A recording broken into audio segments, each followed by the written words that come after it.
სფინქსის მარცხენა თათთან ვიწრო გვირაბი აღმოაჩინეს, რომელიც 2 მეტრის სიღრმიდან იწყებოდა და ხეფრენის პირამიდისკენ მიდიოდა. სინამდვილეში ვინ იყვნენ ეგვიპტის ღმერთები და პირველი ფარაონები? ამ კითხვაზე პასუხი არ არსებობს, ისევე როგორც არ არსებობს პასუხი სფინქსთან და პირამიდებთან დაკავშირებულ სხვა საკითხებზე. ეგვიპტელმა მეცნიერებას სფინქსის ქვეშ აღმოჩენილ ოთახში შეაღწიეს და იქ მხოლოდ დოქი და თოკი დახვდათ.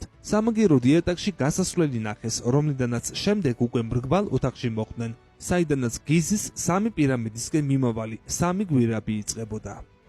აღმოჩნდა, რომ ქალაქის ზედა სართულის ფართობი 130 კვადრატული კილომეტრი იყო, 10 კილომეტრის სიგანე და 13 კილომეტრის სიგრძე. ხოლო სიღრმეში ხელსაწყომ 12 სართულიანი ნაგებობის არსებობა დააფიქსირა. ამის შემდეგ ექსპედიცია ისევ დახურეს. ეგვიპტის ხელისუფლება დღესაც აცხადებს, რომ სფინქსის ქვეშ არანაირი ქალაქი არ არსებობს და აღმოჩენილი სიცარიელე მხოლოდ ძველი მაღაროების ნაშთები არის. ყველაზე დეტალურ ინფორმაციას საიდუმლო ოთახის შესახებ კოპტური თქმულებები შეიცავს, რომელიც არაბი მოგზაურების მიერ არის ჩაწერილი. კოპტები ეს არის ეთნიკური ჯგუფი ეგვიპტეში. ამ ტექსტებში საუბარია მიწისქვეშა გვირაბების შესახებ, რომლებიც პირამიდებიდან ცოდნის დარბაზისკენ მიდის.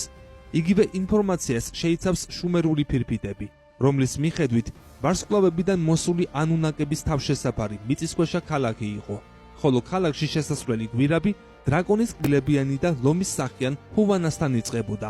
ასეთი აღწერილობა მხოლოდ სფინქსს მიესადაგება.